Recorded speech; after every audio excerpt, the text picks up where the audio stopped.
जुए, सट्टे, नशे का कारोबार अब तक छत्तीसगढ़ में एक गैर कानूनी व्यवसाय था, लेकिन अब तो छत्तीसगढ़ में जुआ, सूखा नशा, शराब के साथ साथ सट्टा तो एक बड़ा राजनीति समर्थक व्यवसाय बन गया है। सत्ता के संरक्षण का यह आलम है कि सत्ताधारी राजनीतिक दलों के कार्यक्रमों की फंडिंग भी सट्टे के पैसों से हो रही है। सट्टे के कारोबार के सरगना को सत्ताधीशों के आसपास देखा जाता है। फंडिंग, पदों को प्राप्त करने में और राजनीतिक कार्यक्रमों में होड़ का जो आलम देखा जा रहा है, उसके नतीजे, परस्पर प्रतिद्वंदिता के नतीजे बेहद भयावह हो रहे हैं। आइए आज इस पर बात करते हैं।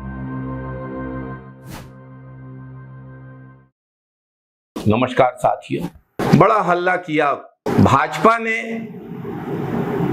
महादेव सट्टा ऐप को लेकर खूब हल्ला मचाया, लेकिन हकीकत यह है जिन जिन बातों को लेकर भाजपा ने लगातार पूर्ववर्ती कांग्रेस सरकार पर झूठे मनगढ़ंत आरोप लगाए, भाजपा की सरकार में वही चीजें फल फूल रही हैं। सत्ता के संरक्षण में तिल्दा नेवरा में लगातार अपराध सिर उठा रहे हैं, सरकारी जमीनों की लूट हो रही है और अब सट्टे के कारोबार के बारे में अद्भुत जानकारियां मिली। तिल्दा नेवरा में सट्टे का कारोबार धड़ल्ले से चल रहा है, इतनी तेजी से कि जो बहुचर्चित महादेव ऐप है वो भी उसके सामने फीका पड़ जाए।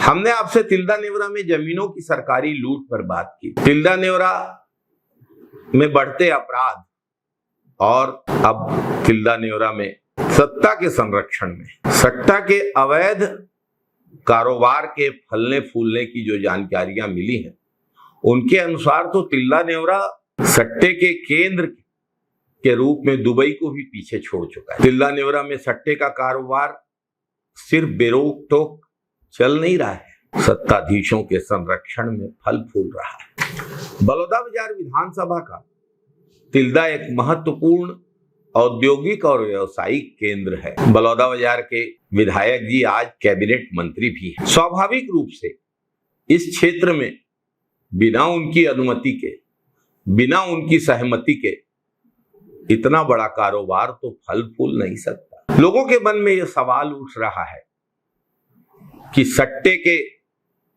फलने फूलने के पीछे, महादेव ऐप को पीछे छोड़ने के पीछे सत्ताधीशों की क्या भूमिका है। अगर उनकी भूमिका नहीं है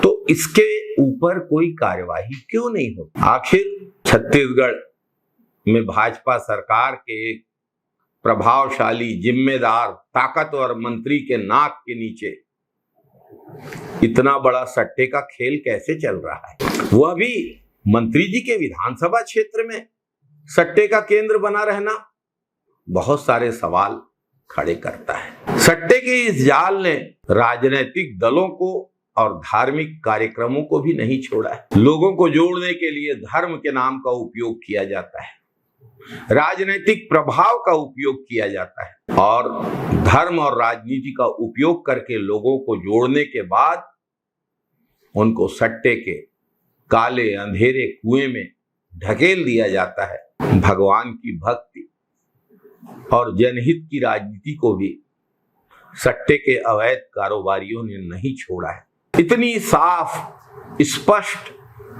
जानकारी होने के बाद भी सट्टा का केंद्र तिल्दा में बने रहना और उस पर कोई कार्यवाही नहीं होना बहुत सारे सवाल जनमानस में खड़े करता है। सट्टे के कारण कई घर बर्बाद हो रहे हैं, सट्टे के कारण युवा पीढ़ी बर्बाद हो रही है।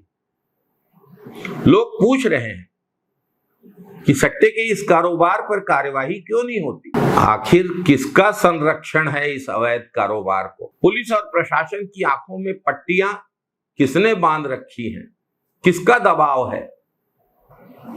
लोग पूछ रहे हैं। तिल्दा से फैला सट्टे का जाल सुहेला और बलौदाबाजार को भी अपने गिरफ्त में ले चुका है। जय छत्तीसगढ़, जय जय छत्तीसगढ़।